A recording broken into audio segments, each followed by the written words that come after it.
Hello everyone and welcome to this video about Rollercoin. Today we will continue with our Rollercoin tutorial dedicated to new players who want to approach this game, talking about a slightly lighter topic than the last ones, namely the game drops.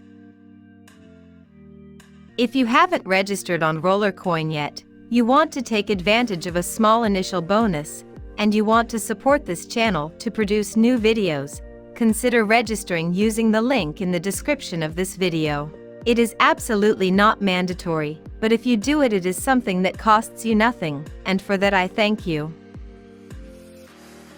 In our tutorial today, we will deal with an all-in-all pleasant theme, especially because we are dealing with free rewards, i.e. things that we will receive within the game without having to do anything particularly different from the usual routine, and above all without having to shell out RLTs. Sometimes it will happen that when you have won in a game and you are collecting your reward in the form of hash power, the game will drop you an extra reward. It is a form of bonus that can only be obtained by winning games, and therefore intends to reward active players.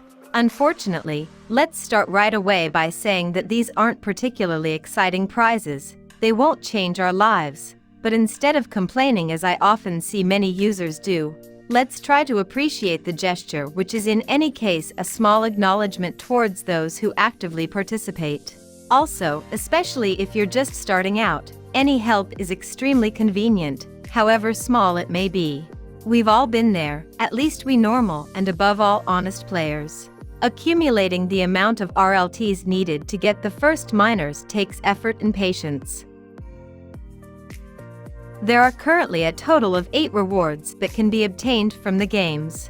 At a high level, we can roughly divide them into 2 categories: temporary rewards, which have a limited effect over time and which mainly affect your computing power, and substantial rewards that will remain at our disposal indefinitely. Let's start with the first type. When you receive a temporary reward, its effect and duration are indicated in the pop-up that appears. Let's start with the first 2, which, in addition to this, also take the game that generated them as a reference. For example, what we are seeing now is to double the duration of the computing power obtained from the game.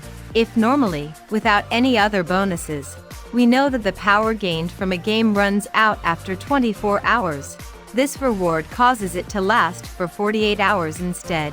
I believe that its usefulness is very limited, because any player who has the slightest interest in growing and progressing will certainly have a PC level higher than the first, which already automatically provides him with the same bonus. However, let's take it for what it is, which is an extra and free reward. Similar to the first one, the next reward is also a multiplier by 2, but in this case it doubles the computing power itself obtained from the game.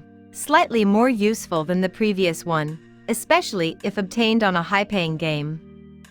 The next 3 rewards that we will see guarantee us a small extra amount of hash power which is added to that obtained from the game, and which will have a limited duration of 24 hours.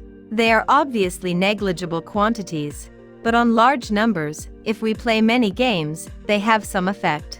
And if a player is at the beginning, as I often repeat, everything is useful and contributes to the slow growth. We therefore have an extra reward of 100 gigahash. An extra reward of 200 gigahash, always limited to 24 hours.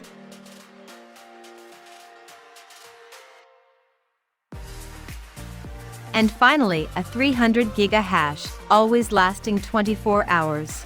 After this period, the bonus earned will expire. More interesting are the next rewards, which provide for the crediting of a small amount of RLTs, which will be paid directly into our wallet within the game. We can get a 1-cent bonus of RLTs.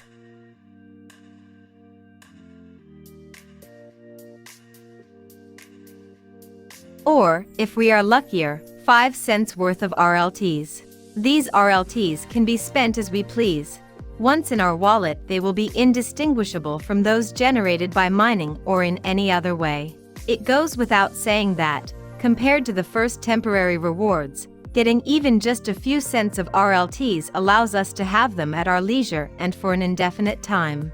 Of course, the chances of getting RLTs are much smaller, anyway.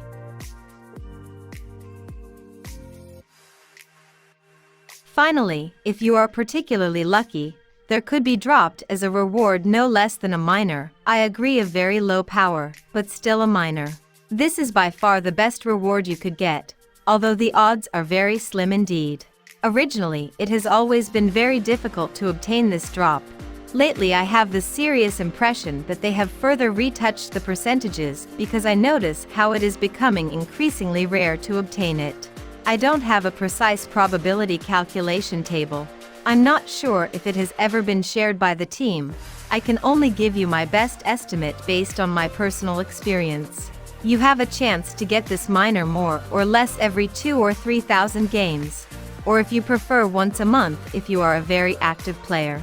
It's not impossible to get it. I have a good number of them, all rigorously dropped from games, but it's really an increasingly rare occurrence. Regardless of whether you care to keep this minor, and I sincerely recommend that you treasure any item that generates a single bit of hash power, it is undoubtedly the one with the highest value, even if you want to sell it on the marketplace to recover some change.